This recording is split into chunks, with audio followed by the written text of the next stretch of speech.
Bismillahirrahmanirrahim. Assalamu alaikum. Welcome to another video lecture on the channel of BioKit, and today we are going to discuss about a new topic of the chapter number 3 cell and subcellular organelle। और आज हम जिस topic को discuss करने लगे हैं वो है सेल थ्योरी, जो कि टॉपिक नंबर 2 बनता है सरगुजा बोर्ड की न्यू बुक का, बायोलॉजी की नई बुक का करिकुलम 25 के हवाले से। इस चैप्टर में जो सेकंड टॉपिक है सेल थ्योरी, इसमें हमने बेसिकली ओवरव्यू डिस्कस करना है और फिर एक एक पॉइंट को हम डिटेल में डिस्कस करेंगे। So let's start our lecture. अच्छा जी, तो सेल थ्योरी को टॉपिक डिस्कस करने से पहले हम इस चीज़ को थोड़ा सा देख लें कि प्रीवियस जो लेक्चर था हमारा चैप्टर नंबर 3 का, जो लेक्चर 1 था वो सेल के हवाले से था। ये ऊपर आप देख भी सकते हैं, हमने ये प्रॉपर्टीज़ डिस्कस की थी प्रीवियस लेक्चर में, और इस लेक्चर में हमने सेल थ्योरी को डिस्कस करना है। यानी जो लाइफ का एक कॉन्सेप्ट आया था ना कि लाइफ सेल से बनी होती है, या सेल इसको रिप्रेजेंट कर सकता है, एनिमल, प्लांट सेल, और ये मतलब प्रोकैरियोटिक, यूकैरियोटिक, यानी बैक्टीरिया का सेल है, अमीबा का सेल है, और बहुत सारे ऑर्गेनिज़म है। तो ये जो एक कॉन्सेप्ट था ये किस तरह से आया था, तो ये बेसिकली हमारे पास 17th सेंचुरी की एडवांसमेंट है, और सारी की सारी जो वर्किंग है डिफरेंट साइंटिस्ट की, जो एडवांसमेंट थी उस टाइम की, और उसको जो वैलिडेट करने वाले यानी उसको सपोर्ट करने वाले जो पॉइंट हैं, या उसमें जो रिस्ट्रिक्शन के पॉइंट हैं जो कि उसको निगलेक्ट करते हैं सेल थ्योरी को, या एक्सेप्शन के पॉइंट्स हैं, वो सारे के सारे आज हमने डिस्कस करने हैं इस टॉपिक में, जिसको हम सेल थ्योरी कह रहे हैं। ठीक है, that was about the overview. अब हम डिटेल देखते हैं। सो बेटा आपने ये याद रख लेना है सेल थ्योरी क्या चीज़ है हमारे पास। तो हम यहाँ से एक टॉपिक का जो स्टार्टअप लेते हैं, डेफिनेशन सबसे पहले तो आपने जो है ना इसकी याद रख लेनी है। सेल थ्योरी क्या चीज़ है, हम कहते हैं कि यहाँ सेल थ्योरी क्या है कि डिफरेंट साइंटिस्ट ने एक तरह की जो है ना वर्किंग की थी, और हम कहते हैं कि काफ़ी इंपॉर्टेंट वर्किंग थी सेल के हवाले से। हम सबसे पहला पॉइंट यहाँ शो करते हैं कि 17th सेंचुरी में बेसिकली हम कहते हैं कि साइंटिस्ट ने माइक्रोस्कोप के ऊपर काम करना शुरू किया था।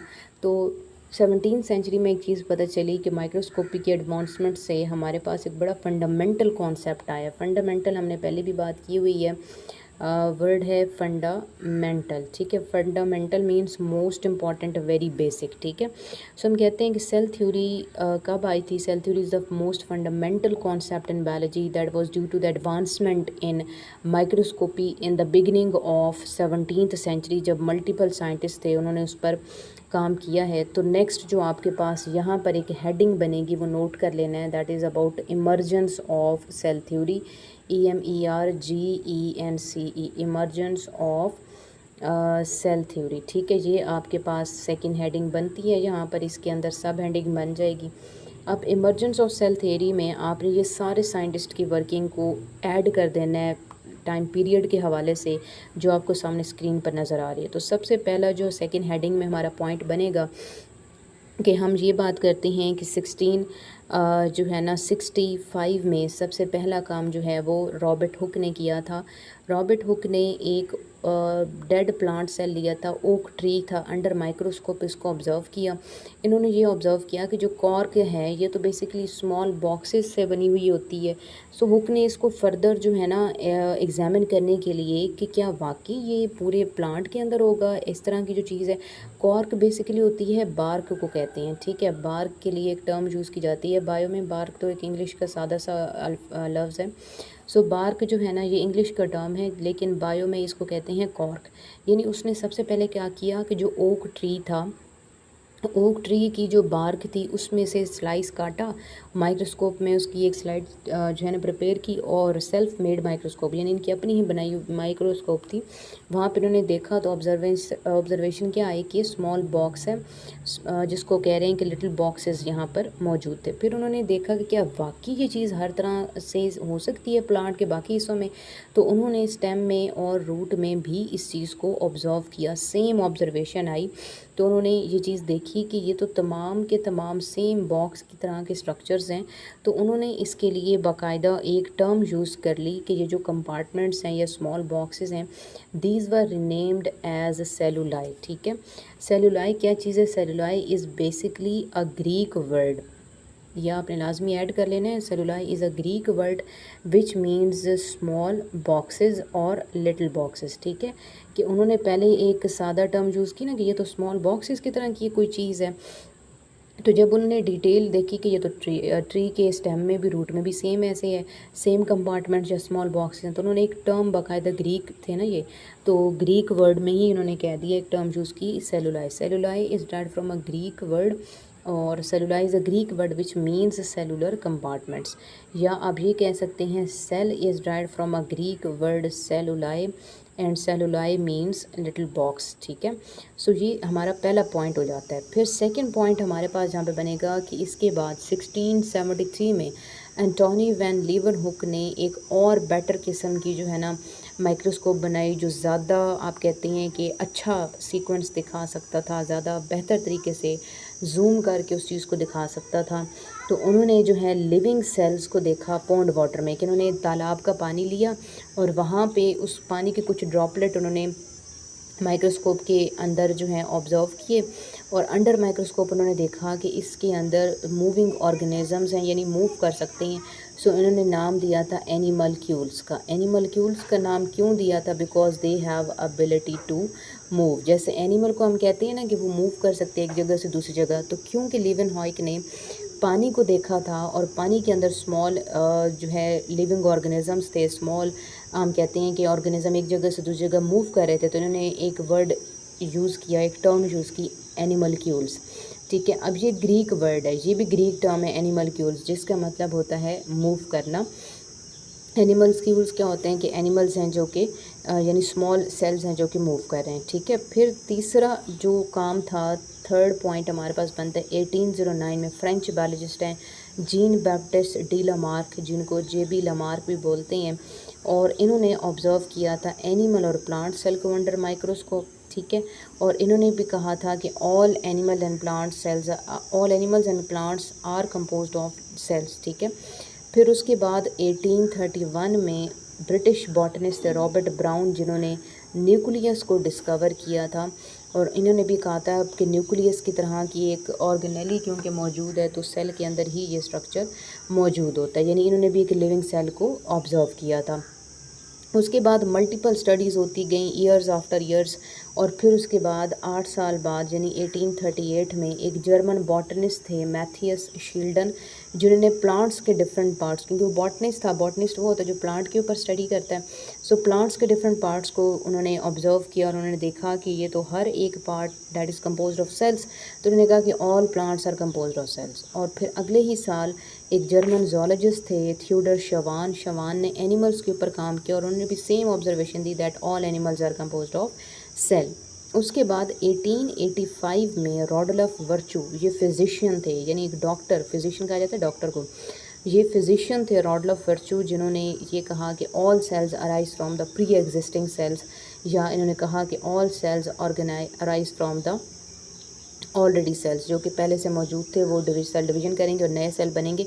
तो ये चीज़ बात की थी रॉडल्फ वर्चू ने। बेसिकली रॉडल्फ वर्चू ने जिस सेल को ऑब्जर्व किया ना, तो वो अपने डिवाइडिंग स्टेज पर था, तो इन्होंने माइटोसिस को ऑब्जर्व किया, उन्होंने देखा कि एक सेल तो डिवाइड हो रहा है, दो आगे सेल्स के अंदर, यानी दो डॉटर सेल बन गए इससे।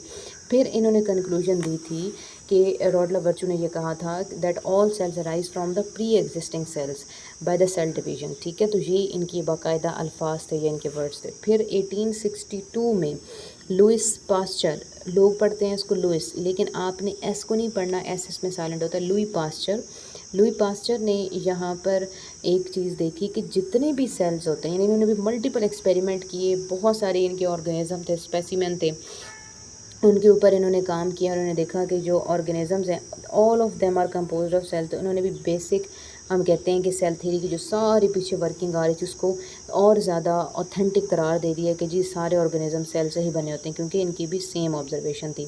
तो पहले हमने कौन सा पॉइंट ऐड किया कि सेल थ्योरी है क्या, कि 17th सेंचुरी के स्टार्ट में फंडामेंटल कॉन्सेप्ट दिया गया था माइक्रोस्कोप की एडवांसमेंट की वजह से, जिसको हम सेल थ्योरी कहते हैं। फिर सेकंड हेडिंग हमारी इसमें बनी है इमर्जेंस ऑफ सेल थ्योरी, जिसमें पॉइंट्स हमारे पास सबसे पहला रॉबर्ट हुक का था, क्योंकि सीक्वेंस हमने सेट किया टाइम पीरियड के हवाले से 1665 का। फिर उसके बाद हमने 1673 में एंड लीवेनहॉक का बात की, 1809 जे बी लमार्क, फिर उसके बाद 1831 रॉबर्ट ब्राउन, 1838 शील्डन, 1839 में अगले ही साल जो है वो शवान थे, 1885 में वर्चू और 1862 में पास्चर ने ये तमाम आइडियाज़ जो हैं वो कंपोज किए थे। और इन तमाम साइंटिस्ट की जो वर्किंग थी उसकी बेस पर फिर आगे कहा गया जी कि हमारे पास एक कॉन्सेप्ट आता है जिसको हम सेल थ्योरी कहते हैं। तो नेक्स्ट हेडिंग हमारे पास रहेगी प्रिंसिपल्स ऑफ सेल थ्योरी। जो सेकंड यहाँ पर पहली हेडिंग क्या थी, इमर्जेंस ऑफ सेल थ्योरी, दूसरी हेडिंग हमारे पास क्या है, प्रिंसिपल्स ऑफ सेल थ्योरी। तो आप इसके लिए वर्ड यूज़ करते हैं, कहते हैं कि जो सेल थ्योरी है वो क्या चीज़ है, following are the three most important principles of cell theory, postulates of cell theory, key points of cell theory, essential points of cell theory. तो ये कुछ टर्म यूज़ किए जाते हैं, postulate of cell theory, key points of cell theory, principle of cell theory. तो ये 3 points हैं, जिसमें पहला पॉइंट क्या है, all living organisms are composed of 1 और more cells. Cell is a basic structure and function unit in an organism. Cell comes from the division of pre-existing cell. यानी ये जितने साइंटिस्ट ने जितनी इतनी डिटेल वर्किंग की थी उसको समराइज़ करके 3 पॉइंट्स उन्होंने बता दिए कि जी ये चीज़ होती है सेल थ्योरी। अगर आपको क्वेश्चन आता है स्टेट सेल थ्योरी, तो आपने ये लिख देना है कि cell theory is emerged during 17th century due to the advancement in microscopy. It is a fundamental concept and it consists of 3 most important postulates, या आप लिख सकते हैं 3 most important points और most important प्रिंसिपल्स, और ये तीनों आपने लिख देना। तो ये आपकी आ जाएगी सेल थ्योरी के अंदर, ठीक है। तो ये हमारे पास था इसका पॉइंट कि सेल थ्योरी जो है वो किस तरह से। नेक्स्ट हेडिंग बेटा हमारे पास इसमें आती है वैलिडेशन ऑफ सेल थ्योरी, जो मेजर हेडिंग हमारे पास बनेगी वैलिडेशन की, ठीक है।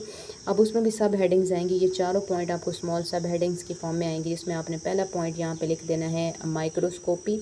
मैं आपको सब हेडिंग्स भी बता देती हूँ ताकि आपको आसानी हो। ये क्या चीज़ हो जाएगी, जो है माइक्रोस्कोपी, जो पहला पॉइंट होगा ये उसकी हेडिंग हो जाएगी। सेकंड पॉइंट आपके पास आ जाएगा मॉडर्न टेक्निक्स, ठीक है, या आपने यहाँ पे लिख देना है live cell imaging and genetic studies, ये आपकी आ जाएगी हेडिंग। थर्ड हेडिंग आपकी आएगी डीएनए सीक्वेंसिंग, और फोर्थ हेडिंग आपकी आ जाएगी सेल कल्चर स्टडीज़। ये आपकी 4 हेडिंग्स बनेंगी। सब हेडिंग्स की बात कर रही हूँ, माइक्रोस्कोपी, देन उसके बाद सेल लाइव सेल इमेजिंग, और फिर उसके बाद आपकी आ जाएगी डीएनए सीक्वेंसिंग, फोर्थ बनेगी आपकी सेल कल्चर स्टडीज़। तो हम कहते हैं कि जो बेसिकली लाइट माइक्रोस्कोप थी या इलेक्ट्रॉन माइक्रोस्कोप आई है, तो इससे साइंटिस्ट ने विजुअलाइज़ किया है, यानी देखा है, अपनी आँख से देखा है सेल के स्ट्रक्चर को, and find that tangible. Tangible का मतलब होता है जो काबिले आप कहते हैं कि सबूत होते हैं, एक तरह के टेंजिबल एविडेंस कहते हैं, जो आप किसी को बता सकते हैं, काबिले बयान। टेंजिबल एविडेंस यानी सबूत एक मिले कि सेल बेसिकली जो है वो स्ट्रक्चर और फंक्शन यूनिट है लाइफ का, जो कि तमाम लिविंग ऑर्गेनिज्म में मौजूद होता है। फिर हम कहते हैं सेल लाइफ सेल इमेजिंग, जो जेनेटिक की जो स्टडीज़ हैं उससे ये पता चलता है कि सेल किस तरह से रेप्लिकेट करता है, न्यू सेल किस तरह से बनते हैं, और ये वैलिडेट कर देता है, यानी प्रूव कर देता है इस पॉइंट को that all cell arise from the pre existing cell. क्योंकि जब आप एक सेल को ऑब्जर्व कर रहे हैं काफ़ी अरसे तक, और फिर वो सेल जाहिर सी बात है डिवीजन करेगा, डॉटर सेल बनाएगा, तो एक लिविंग सेल को जब आप ऑब्जर्व करते हैं उसको लाइव सेल इमेजिंग का नाम देते हैं। और जब वो डीएनए रेप्लिकेशन करके और फिर उसके बाद वो आगे अपने ऑर्गेनेलिस को डबल करके और वो एक न्यू सेल के अंदर कन्वर्ट होगा, डॉटर सेल्स बनाएगा, तो उस चीज़ के लिए आप एक वर्ड यूज़ करते हैं कि ये हमारे पास जो है वो जेनेटिक्स की स्टडीज़ हैं कि ये हमें बताती हैं कि एक सेल जो है वो डॉटर सेल में कन्वर्ट हो रहा है। It means that all cells arise from the pre existing cell, यानी जो पहले से मौजूद थे, ठीक है। थर्ड हमारी जो सब हेडिंग आती है डीएनए सीक्वेंसिंग, तो उसमें कहते हैं कि जब आप एक टेक्निक को यूज़ करते हैं लाइक डीएनए सीक्वेंसिंग, उससे आपको ये पता चलता है कि सेल में तो कॉमन जेनेटिक मटेरियल है, मेटाबॉलिक पाथवे भी सबके सेम होता है, सो ये रीइंफोर्स करता है, यानी एनहांस कर देता है, बढ़ा देता है। रीइंफोर्स द नोशन बोलते हैं आइडिया को, ये इस आइडिया को इंक्रीज़ कर देता है, बढ़ा देता है कि सेल इज़ द फंडामेंटल, यानी बहुत इंपॉर्टेंट यूनिट है लाइफ का। फोर्थ पॉइंट हमारे पास आता है सेल कल्चर स्टडीज़ और टिश्यू इंजीनियरिंग, यानी हम कहते हैं सेल कल्चर स्टडीज़ हैं। फॉर एग्जांपल टिश्यू कल्चरिंग से आप फेमिलियर होंगे, आप मैट्रिक में पढ़ चुके हैं इस चीज़ को। कि सेल कल्चर स्टडीज़ में आप बात करते हैं कि चाहे आप एनिमल सेल को कल्चर करें, आप प्लांट सेल को कल्चर करते हैं, तो वो चीज़ क्या आती है कि सेल कल्चरिंग टेक्निक्स आती हैं, जिससे ये भी पता चल जाएगा सेल ग्रो किस तरह से करता है, वो डिफ्रेंशिएशन कैसे करता है, वो रिप्रोडक्शन कैसे करता है, वो स्पेशलाइजेशन कैसे करता है। सो ये जब आप सारे के सारे पॉइंट्स को डिस्कस करते हैं, ऑब्जर्व करते हैं, तो आपको पता चल जाता है कि सेल थ्योरी के वो साइंटिस्ट जिन्होंने इन सारी चीज़ों को कंपाइल किया, इन 3 पॉइंट्स को कंपाइल किया, ठीक है, तो उससे ये साफ साबित होता है कि सेल थ्योरी वैलिडेशन है, वैलिड है, यानी बिल्कुल ठीक है, क्योंकि ये तमाम चीज़ें आप अपनी विजुलाइज कर सकते हैं, देख सकते हैं, ठीक है। इसी तरह जहाँ पे बेटा मल्टीपल चीज़ें वैलिडेशन में आ रही हैं, वहाँ पे सेम ऐसे होता है कि काफ़ी चीज़ें एक्सेप्शन में भी आती हैं, यानी चीज़ें एक्सेप्ट भी हो सकती हैं, डाइवर्सिटी आती है। बहुत सारे ऐसे सेल हैं, एनिमल प्लांट के, अमीबा है, एनिमल है, प्लांट है, अमीबा है, बैक्टीरिया है, मल्टीपल ऐसे सेल हैं जो सेल थ्योरी को रिप्रेजेंट करते हैं। इसीलिए ये तमाम पॉइंट्स हमारे पास आज सेल थ्योरी के फॉर्म में आए हैं, इमर्ज हुए थे या हमारे लिए कंपाइल किए गए थे। और बहुत सारे ऐसे पॉइंट भी हैं दैट आर एक्सेप्शन, यानी वो डाइवर्सिटी शो करते हैं कि अगर इन पॉइंट्स पर काम होता है जो कि डाइवर्सिटी के पॉइंट हैं, तो फिर इसका मतलब है कि और एडवांसमेंट आ सकती है, फ्यूचर में और डाइवर्सिटी हो सकती है और बेहतरी आ सकती है इस सेल के कॉन्सेप्ट के अंदर। तो सबसे पहला जो हम पहले मैं आपको सब हेडिंग्स बता देती हूँ। यहाँ पे हो जाएगा virus as a challenge to cell theory, यहाँ पे होगा यूकैरियोटिक ऑर्गेनेलीज, यहाँ पे हो जाएगा एल्गी एंड फंजाई, और यहाँ पे हो जाएगा हमारे पास मल्टी न्यूक्लिएटेड सेल्स। तो ये हमारे पास सब हेडिंग्स हैं, virus as a challenge to cell theory, eukaryotic organelles, algae and fungi, multi nucleated cells. तो ये हमारे पास सब हेडिंग्स हैं। सबसे पहली चीज़ हम कहते हैं कि वायरस हमारे लिए सेल थ्योरी के हवाले से बहुत बड़ा चैलेंज है। रीज़न क्या है कि वायरस तो ए सेलुलर है। वायरस की डेफिनेशन है acellular infectious particle either contain DNA और RNA and replicate only in the host cell. तो हम कहते हैं कि वायरस एक ए सेलुलर ऑर्गेनिज्म है, यानी इसमें किसी किस्म का सेल नहीं है, ए सेलुलर पार्टिकल है ये, क्योंकि इसमें लाइफ की कोई प्रॉपर्टी शो नहीं हो सकती। ये सेल की डेफिनेशन में भी नहीं आता, क्योंकि आपको पता है सेल के लिए 3 चीज़ों का होना ज़रूरी है, प्लाज्मा मेम्ब्रेन का, न्यूक्लियस का, साइटोप्लाज्म का। इसमें कुछ भी नहीं है, सिर्फ कवरिंग होती है प्रोटीन यूनिट्स की। तो इसलिए हम कहते हैं कि वायरस एक चैलेंज है सेल थ्योरी के लिए, because it is not made up of cell and can not undergo any property of life independently. ये टोटली होस्ट पर डिपेंड करेगा, उसी में रेप्लिकेट करेगा, और इसलिए साइंटिस्ट कहते हैं कि ये बॉर्डर लाइन ऑर्गेनिज्म है, लिविंग और नॉन लिविंग के हवाले से ये उनके दरमियान में एग्जिस्ट करता है। लिविंग की प्रॉपर्टी भी शो करेगा कि हाँ ये बिल्कुल रिप्रोड्यूस भी करता है, ये फीड भी करता है, ये ग्रो भी करेगा, नंबर ऑफ सेल भी अपने नंबर ऑफ पार्टिकल अपने बढ़ाएगा, यानी डॉटर पार्टिकल्स बनाएगा। ये लिविंग करेक्टरिस्टिक्स हैं, लेकिन सिर्फ होस्ट की बॉडी में। जब होस्ट की बॉडी के बाहर ये जाता है फिर ये नॉन लिविंग हो जाता है, फिर ये किसी किस्म की ऐसी प्रॉपर्टी को शो नहीं करता। इसीलिए हम कहते हैं कि ये बॉर्डर लाइन है between the living and non living. तो ये हम वायरस की बात कर रहे हैं। फिर उसके बाद हम बात करते हैं प्रायॉन्स की और वायरॉइड्स की। अब ये क्या चीज़ है, प्रायॉन्स और वायरॉइड्स जो होते हैं ना, ये भी ऐसे सिमिलर ऑर्गेनिजम्स होती हैं जो कि that are not composed of cells. इनमें भी या तो डीएनए या आरएनए या प्रोटीन होता है। तो ये भी एक चैलेंज है सेल थ्योरी के लिए, क्योंकि ये भी चीज़ें एग्जिस्ट करती हैं और ये सारे इन्फेक्शियस एजेंट हैं। प्रायॉन्स क्या होते हैं, प्रायॉन्स मीन्स प्रोटीन।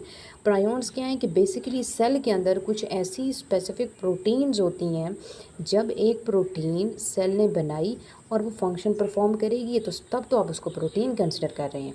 लेकिन जब एक सेल ने ट्रांसलेशन की है, उसने एक प्रोटीन बनाई, वो फंक्शन नहीं करी, बल्कि वो इस तरह से बिल्कुल अनफोल्डेड फॉर्म में, वेस्ट की फॉर्म में पड़ी है, और ये अब एक नुकसान कर रही है। ये सेल में एक एक्स्ट्रा बर्डन है जो सेल को काम नहीं करने दे रही, ये सेल की वर्किंग को अफेक्ट कर रही है, उसको स्लो डाउन कर रही है। तो फिर आप इसको नाम देते हैं प्रायॉन का, ठीक है।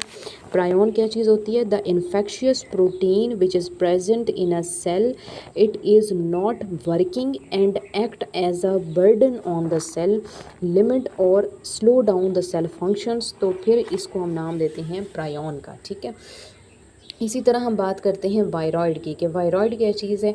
तो वायरॉइड बेसिकली आरएनए कंटेनिंग जो है ना, ये कुछ स्पेसिफिक हम कहते हैं कि जो होती हैं आरएनए कंटेनिंग ये पार्टिकल्स हैं जो कि सिर्फ और सिर्फ प्लांट सेल के अंदर डिजीज़ कॉज करते हैं। Viroids are RNA containing particles which create infection only in case of plant cell, जिसको आप वायरॉइड का नाम देते हैं। तो ये भी चीज़ें एग्जिस्ट करती हैं जो इन्फेक्शन करती हैं, जो बॉर्डर लाइन ऑर्गेनिज्म है लेकिन बॉर्डर लाइन है लेकिन ये सेल की डेफिनेशन में नहीं आते। सो डेफिनेटली ये सेल थ्योरी को फॉलो नहीं करते। तो उसके लिए ये एक डाइवर्सिटी या हम कहते हैं कि एक्सेप्शन का पॉइंट है। सेकंड हम आते हैं यूकैरियोटिक ऑर्गेनेलीज की तरफ। फॉर एग्जांपल आप माइटोकॉन्ड्रिया, क्लोरोप्लास्ट की बात करते हैं तो आपको पता है कि इनका अपना डीएनए होता है, ये इंडिपेंडेंटली रेप्लिकेट कर सकते हैं, इनको सेल के न्यूक्लियस के साथ कोई लेना देना नहीं है, ये उसके ऊपर डिपेंड नहीं रहते हैं, ठीक है। तो ये सजेस्ट करते हैं कि शायद ये कोई प्रोकैरियोटिक ऑर्गेनिज्म से इवॉल्व हुए हों। तो ये प्रोकैरियोटिक और यूकैरियोटिक सेल की थोड़ी सी एक डिबेट है जो कि हम डिटेल में डिस्कस करेंगे इंशाल्लाह ताला। जो सेकंड ईयर में आपके एवोल्यूशन का चैप्टर आएगा उसमें हम डिटेल में पढ़ेंगे इसके हवाले से यूकैरियोटिक सेल ऑर्गेनेली के माइटोकॉन्ड्रिया, क्लोरोप्लास्ट के ओरिजिन का। बेटा अभी बस आपने सेल थ्योरी के हवाले से याद रखना है कि जो माइटोकॉन्ड्रिया और क्लोरोप्लास्ट हैं, माइटोकॉन्ड्रिया का याद रखना है कि एनिमल और प्लांट सेल दोनों के अंदर होते हैं क्योंकि दोनों को एनर्जी एटीपी चाहिए। क्लोरोप्लास्ट सिर्फ प्लांट सेल के अंदर होगा क्योंकि इसने फोटोसिंथेसिस करनी है। सो माइटोकॉन्ड्रिया और क्लोरोप्लास्ट ये ऐसे यूकैरियोटिक ऑर्गेनेलीज हैं जिनका अपना डीएनए होता है, they are independent of cell nucleus, और ये सजेस्ट करते हैं कि शायद ये कोई प्रोकैरियोटिक ओरिजिन रखते हैं। सिर्फ इतना आपने याद रखना है, ठीक है। फिर नेक्स्ट हमारे पास जो एलजी फंजाई की सब हेडिंग है उसमें हम कहते हैं कि कुछ ऐसे ऑर्गेनिज्म है जैसे एलजी हो गई, फंजाई हो गई, इनके पास मल्टीपल न्यूक्लियाई प्रेजेंट होते हैं within the same cytoplasmic mass, और ये स्ट्रक्चर जो है इनमें बाउंड्रीज भी ब्लर हो जाती हैं, इंडिविजुअल सेल भी डिफाइन नहीं होता। तो ये भी ट्रेडिशनल सेल थ्योरी के कॉन्सेप्ट से डिफरेंट है। For example in case of fungi अगर आप बात करते हैं तो ये एक स्ट्रक्चर है जिसको आप हाइफी का नाम देते हैं, ठीक है। ये इसमें एक सेल है, अब ये और इंक्रीज़ करेगा तो इसमें दूसरा सेल भी प्रोड्यूस है, लेकिन दरमियान में आपको कोई सेपरेशन नज़र नहीं आ रही। एक ही हाइफी में दो सेल एग्जिस्ट कर रहे हैं, हाइफी बोलते हैं ब्रांच को।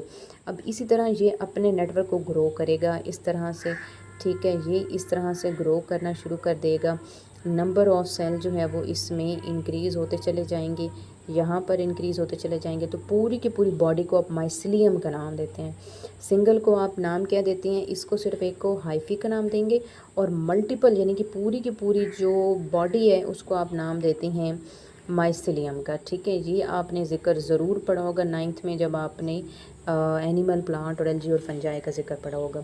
तो माइसिलियम क्या है, इसमें मल्टीपल न्यूक्लियस आपको एक ही बॉडी के अंदर नज़र आ रहे हैं, लेकिन किसी किस्म की कोई सेपरेशन, कोई डिवीज़न, कोई सेप्टम वगैरह इस तरह का आपको नज़र नहीं आता, ठीक है। तो ऐसी जो फंजाई होती हैं उसको हम नाम देते हैं कि ये एसेप्टेट है, without septum, without any cross wall या सेपरेशन किया। इसी तरह एलजी भी ऐसे ऑर्गेनिजम्स बिल्कुल एग्जिस्ट करते हैं। फॉर एग्जांपल यूनिसेलुलर एलजी हमारे पास आती है, एग्जांपल याद रख लीजिएगा, एसीटैब्यूलेरिया, ठीक है। एसीटैब्यूलेरिया जो है ये हमारे पास एक यूनिसेलुलर ग्रीन एलजी के एग्जांपल में आता है। एसीटैब्यूलेरिया यूनिसेलुलर ग्रीन एलजी है जिसकी जो बेटा शेप है ना इस तरह का, इसका राइजोइड होता है, सिंगल न्यूक्लियस है। तो हमने कहा कि ये यूनिन्यूक्लिएट है और ये इसकी बॉडी जो है ना बिल्कुल एक कैप की तरह की होती है। तो ये हमारे पास यूनिसेलुलर ऑर्गेनिज्म है जो सिंगल सेल है, सिंगल न्यूक्लियस है, लेकिन ये इतना एडवांस्ड है कि आपको देखने में लगेगा कि शायद ये मल्टी सेलुलर या मल्टी न्यूक्लिएटेड है। तो ये यूनिसेलुलर यूनिन्यूक्लिएटेड लेकिन मल्टी सेलुलर ऑर्गेनिज्म है जो कि एसीटैब्यूलेरिया ग्रीन एलजी का मेंबर है, जो कि सेल थ्योरी से एक्सेप्शन शो करता है, डाइवर्सिटी शो करता है। ये लाजमी स्क्रीन से स्क्रीनशॉट ले लें, बेशक नोट कर लें बुक के ऊपर, नोटबुक के ऊपर, ताकि आपको याद रहे एग्जाम्पल MCQs के हवाले से।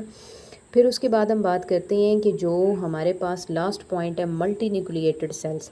बहुत सारे हमारे मसल सेल्स हैं जिनको हम मायोसाइट बोलते हैं। Myo mean muscle, cyte mean cell, Greek word है। मायो मीन मसल और साइड का मतलब क्या हो जाएगा, सेल। यानी मसल सेल्स हैं वर्टिब्रेट्स के अंदर जो कि मल्टी न्यूक्लिएटेड होती हैं, यानी आपको इस तरह की स्ट्राइएशन नज़र आती हैं, मल्टी न्यूक्लिएटेड होती हैं। तो उस टाइप हम क्या कहते हैं कि ये ऐसे सेल्स हैं जिनमें एक ही सेल है लेकिन वो इतना कॉम्प्लेक्स यूनिट ऑफ लाइफ के तौर पे काम कर रहा है कि वो हमारे लिए तमाम प्रॉपर्टीज़ भी शो कर रहा है, लेकिन वो है एक ही सेल। तो वो मल्टी न्यूक्लिएटेड यूनिसेलुलर स्ट्रक्चर है मसल सेल का, जो कि हमारे लिए तमाम फंक्शन परफॉर्म करता है। और ये सारी चीज़ें आती हैं एक्सेप्शन के अंदर। इन पर अगर फ्यूचर में काम किया जाता है और कोई वाकई में ऐसा एविडेंस मिल जाता है जिससे स्पेसिफिकेशन हो जाएगी इन डिटेल्स की, तो फिर आप कह सकते हैं कि हमारे पास एक नया गेटवे होगा, एक नया आप कहते हैं कि नॉलेज होगा towards the process of cell theory. So that was about the cell theory. मैं हेडिंग आपको एक दफ़ा फिर रिवाइज़ कर देती हूँ कि हमारी पहली हेडिंग यहाँ पे, क्योंकि हमारे पास टॉपिक है, इस टॉपिक की 2 हेडिंग्स हमने यहाँ पे बनाई हैं। एक तो मेन सेल थ्योरी ही है ऑब्वियसली, तो पहले हमने इमर्जेंस की हेडिंग बनाई थी, यहाँ से लेकर आपने जो है ना यहाँ तक, इसको यहाँ से यहाँ तक आपने इमरजेंस की हेडिंग बनाई, जिसमें सब हेडिंग साइंटिस्ट का नेम है रॉबर्ट हुक 1665, इस तरह से आप लिख सकते हैं। यानी जो है ना, ये मैं आपको लिख के बता देती हूँ, रॉबर्ट हुक, ठीक है, और ब्रैकेट में आप लिख सकते हैं 1665। इसी तरह नेक्स्ट का आप लिख सकते हैं Leeuwenhoek 1673, Lamarck 1809, Robert Brown 1831, Matthew Schleiden 1838, Schwann 1839, और रॉडलवर्चू 1885 और लूइस पास्चर 1862। फिर उसके बाद यहाँ पे आपके पास हेडिंग बनेगी पोस्टुलेट्स ऑफ सेल थ्योरी, ये 2 हेडिंग्स यहाँ से आ जाएंगी। फिर validation of cell theory major heading है, जिसमें सब हेडिंग मैंने आपको बता दी हैं। एक्सेप्शन की मेजर हेडिंग है, जिसमें सब हेडिंग्स मैंने आपको बता दी हैं। That was about the second lecture of cell theory. और इसके बाद इंशाल्लाह ताला हम अपना एक छोटा सा टॉपिक पढ़ेंगे एनिमल और प्लांट सेल के डिफरेंस का, और फिर उसके बाद इंशाल्लाह ताला हम नेक्स्ट स्टार्ट करेंगे अपने ऑर्गेनेलीज़ को 1 बाय 1। देन हम उसके बाद टेक्निक्स की तरफ आएंगे। फिर उसके बाद हम जाएंगे बाकी टॉपिक्स हैं जो हमारे चैप्टर के, जिसमें ट्रांसपोर्ट सिस्टम है, जिसमें स्टेम सेल्स हैं, वैराइटीज़ हैं, तो वो सारी चीज़ें हम इंशाल्लाह पढ़ेंगे। So stay tune with the channel of Biokit, और इंशाल्लाह ताला